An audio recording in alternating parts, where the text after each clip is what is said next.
Hello and welcome to Learning Without Tears, Ask an OT. I'm Katrina Erickson and I'm an occupational therapist with over 30 years of experience. I've spent the majority of my career working with children and specializing in handwriting development and school readiness skills. And today I'm going to answer the questions that have been sent in to us through Facebook and Instagram. I'm going to start off by talking about pencil pressure and how to develop appropriate pencil pressure for children that struggle by pressing too hard or too light. Then I'm going to move into an important question about cursive. When is it right time to teach cursive to a child, especially if they have not mastered print formations yet? And finally, I'm going to wrap up by talking about and sharing some fun activities for building hand strength. Okay, let's get started.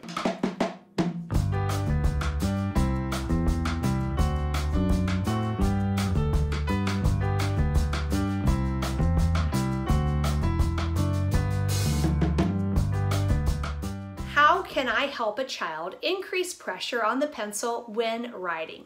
Well, that's a great question. Lots of people have that question, but what we need to first understand is how a child uses or understands pressure with their body. The ability to grade pressure when they're writing or coloring or drawing comes from the body's ability to rely on information from its proprioceptive system. Now, that's just a fancy word for how our bodies receive information from our muscles and joints. It helps us be able to coordinate and grade our movement so that we use just the right amount of force and pressure. And for children, what they need to do is sometimes prime that system, wake it up and get it ready. And others need some extra practice with those types of activities to help build that system so that they know just the right amount of force and pressure.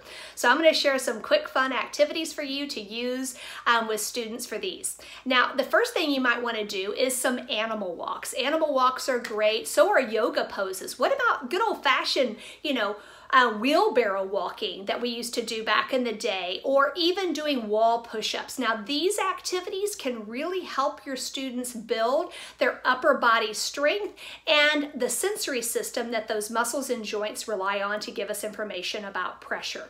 Now, something else you can do is good old-fashioned tug of war. You could do tug of war with a towel, a beach towel, a smaller towel. You could even do tug of war with your fingers, okay, to develop an appropriate amount of pressure and strength. Now, any type of outdoor play such as climbing or play that requires pushing and pulling is really going to help develop that muscle sense as well as a sense that we get from our joints about pressure. Now, in addition to preparing their bodies, certain children will benefit from certain strategies that will help them develop the understanding that their body needs for force. And some of those activities are coloring. Coloring is a great way for children to experience pressure and force. So for those who press too hard, try to emphasize lightening up on the pressure so that the color becomes more see-through. And while I'm talking about coloring, think about markers that are in their hands. Markers are not the best tool for a child to experience pressure because it doesn't matter how hard or how light they press on a marker. Crayons are best, okay? Now, you also want to check their grip. Do they use a correct grip? And if you need more information about grip, feel free to visit our website and learn more about teaching grip correctly. Make sure that they're not building up force and tension in their hands when they're gripping the pencil, and maybe teach them to kind of shake it off and let that pressure out. Don't let the pressure build in their grip. Now, using mechanical pencils can be super helpful for some children that press too hard because they get immediate feedback. When they break the lead, they see they press too hard. But for other children, it doesn't work that well. They have a hard time making the connection between the amount of pressure that they're pressing and the lead breaking, and it just leads to more frustration. So if you try that strategy, use it with a little bit of caution and knowing that it can cause frustration. Now, you can also, for children that have not enough pressure. So there's the opposite side of that problem. Children who barely use enough pressure when they're writing. Again, coloring's the best option for them. It really sets them up for being able to press harder, right? So make sure that you are using coloring for both types, pressing too hard and too light. And the same thing goes for markers, as I said earlier. Now, carbon sheets are a really nice way for immediate feedback for children with pressure problems that press too light, because if they don't press hard enough, they don't get to make a copy of what it is that they're tracing or drawing. Now, if you don't have access to readily made carbon sheets, you know, you can make your own carbon sheet by having a child just, you know, color with a colored pencil or even a crayon or even a pencil and shade on the back of their paper before they start to color and draw, because then it will leave an imprint on another sheet of paper. Now, another thing that you want to do is make sure that your students with light pressure have a nice firm surface to press against. That gives them a lot of feedback about their pressure. So I like to insert like a clipboard or a firm piece of cardboard, like the back of a spiral notebook is perfect. If you've got a used spiral notebook, cut off that last page. It's nice and firm, and teach them to place that in between the pages in their notebook so that they have a nice firm surface to press against. Two other options I have for you for light pressures are using a soft leaded pencil. That helps with some children that have light pressure, and also playing with things like the vibrating pencils, the ones that are like squiggle wiggles, they vibrate around in your hand. A child with light pressure really has to grip it with more strength and force to help control it, and it helps them to learn how to do that a little bit better.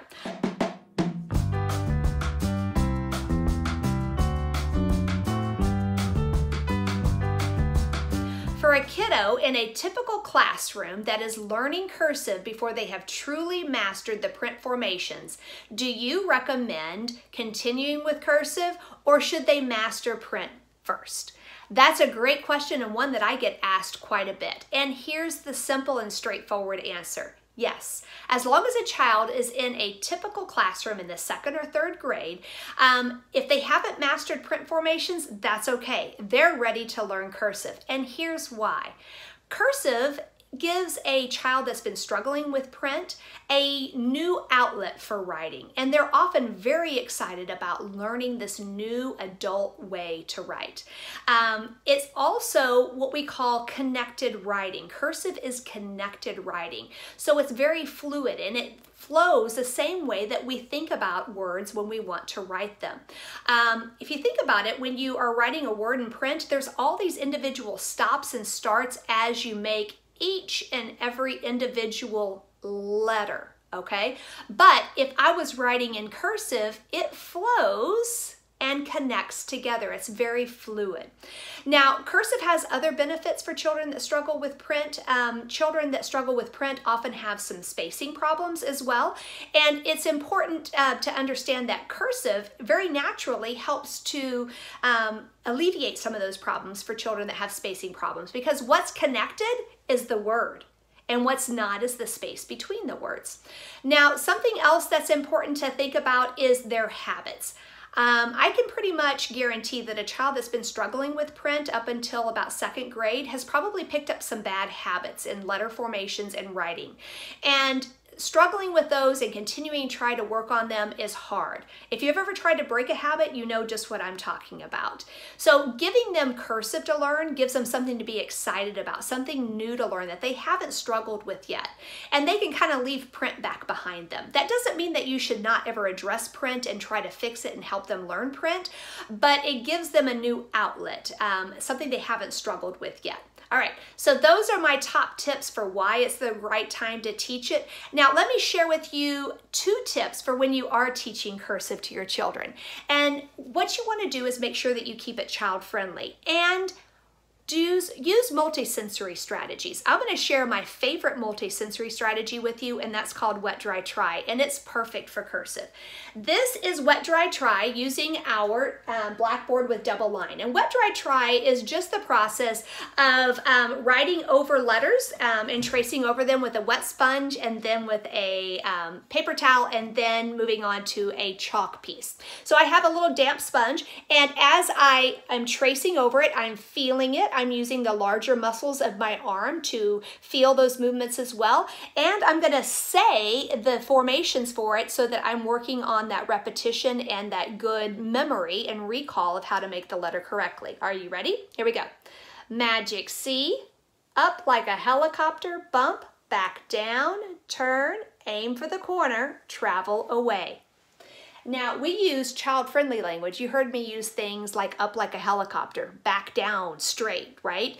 That helps them know the movements that they need to use. Now, I'm going to do it with the paper towel. I'm going to dry it. Are you ready for this? Okay, here we go. Magic C, up like a helicopter, bump, straight back down, turn, aim for the corner, and travel away.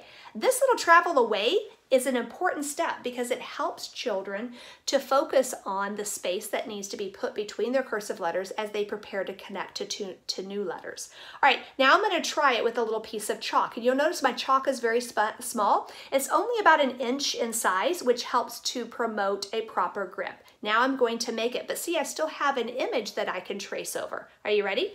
Magic C, up like a helicopter, bump, straight back down, turn, aim for the corner, and travel away. Look at that G. Now, that is a great way to practice individual letters as well as words in cursive.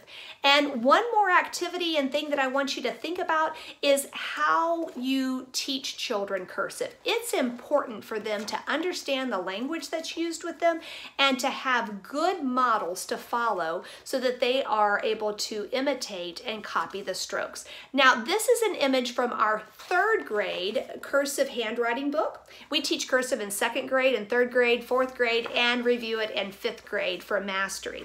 And take a look at just how easy it is to follow those step-by-step instructions to make that letter G that I just demonstrated for you. Using child-friendly illustrations and language gives them the information, the knowledge, and the power they need to practice on their own.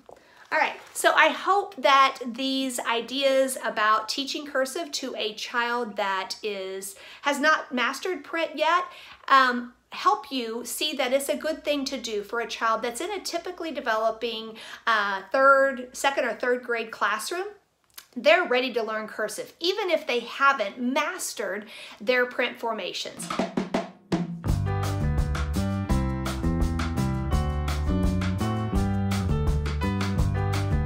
Here's the question.